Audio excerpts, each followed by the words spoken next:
same intro in every video is it makes me feel icky. It makes me, as the kids say, it's like cringe. Anyway, welcome to Kristen Draws, where I, Kristen, draw. Thank you for being here. Thank you for clicking on this.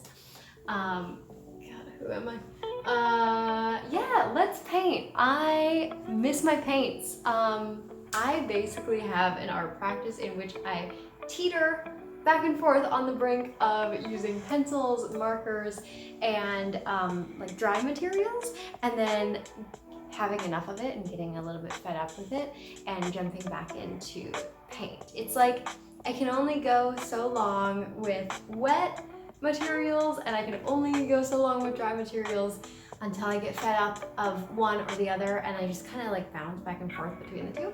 I don't know if that's normal, but it's what I do, so let's go.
Hey, so here I am again painting my characters Skip and Viv. I'm trying to craft a story with these two, one that mirrors my own childhood and personal experiences, and I'm really excited about it. It's like every project. You have a vision of what you want it to be, and that vision usually includes high hopes, and then I still feel like I'm in the phase of my illustration practice where my execution doesn't fully match the original vision, but that disconnect is getting better. It's getting better in part, and I do think a big thanks to the Austin conference that I went to last year is owed to that. I learned some things, particularly about character construction, that has really helped me to just see what I was doing wrong in my past pieces and not like really constructing characters and thinking about them as 3D figures.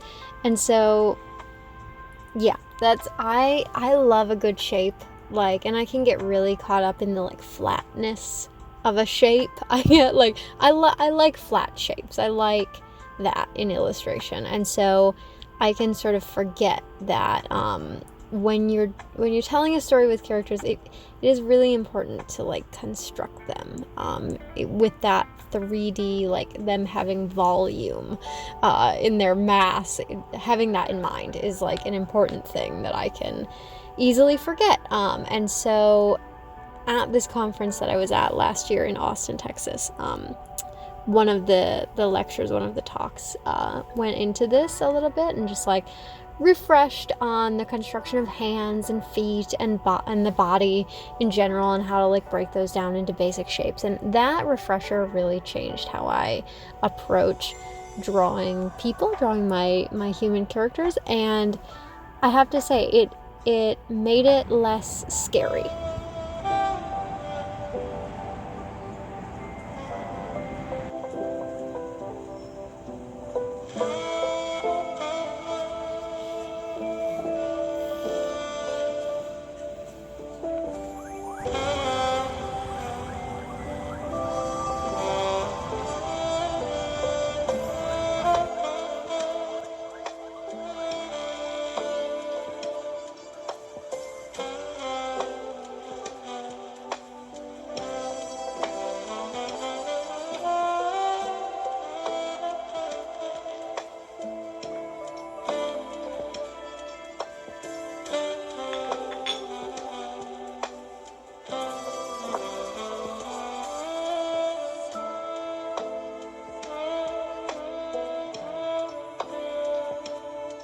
I will say I am doing this project on the back of Peachtober, and that feels a little absurd to say because Peachtober was in October, and it is a week from Christmas as we speak.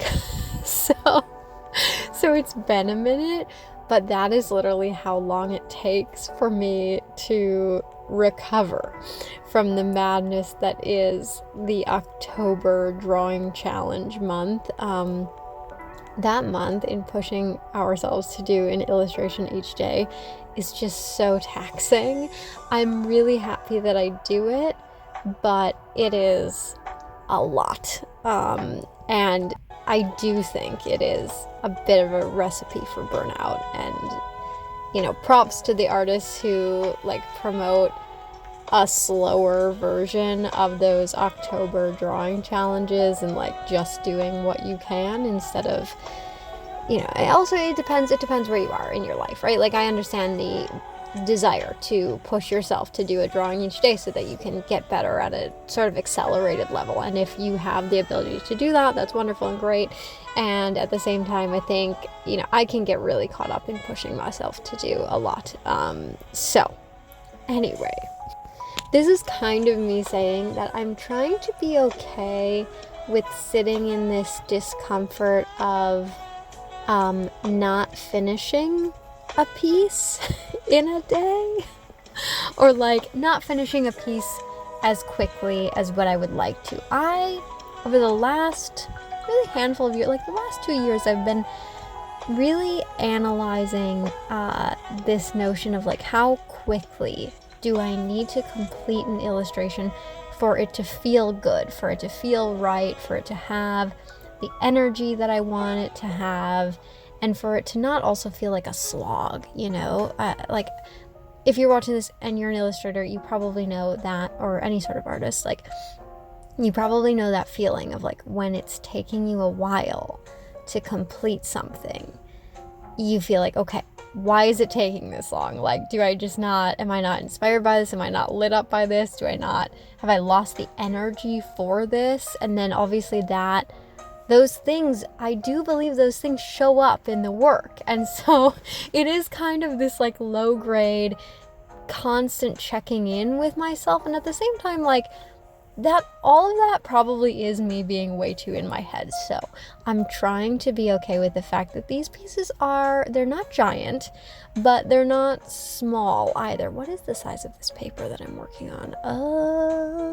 I will get back to you on that. But you can see, I think, by the size of my hand in relation to the piece of paper, it's a mid-size piece of paper, and I'm already feeling that, okay, the details here they're gonna take me a second. And details are another thing that I've been trying to analyze. Like, how can I do them without just spending hours, like, laboriously doing something to the piece that, like, again, takes the energy out of it. So doing details faster, I think, is a key for me going forward. And paper size, it's something that a lot of illustrators, I've heard illustrators say, like, oh, don't worry about the size. And I could not disagree more. Like, paper size is something that I've been trying to figure out for myself personally for the past several years. Like, what size do I need? What works?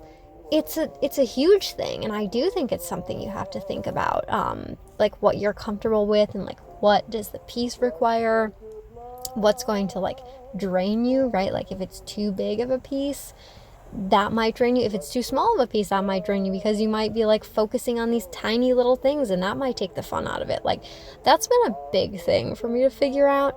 I still feel like I'm figuring that out. Yeah.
This is really, really bad light.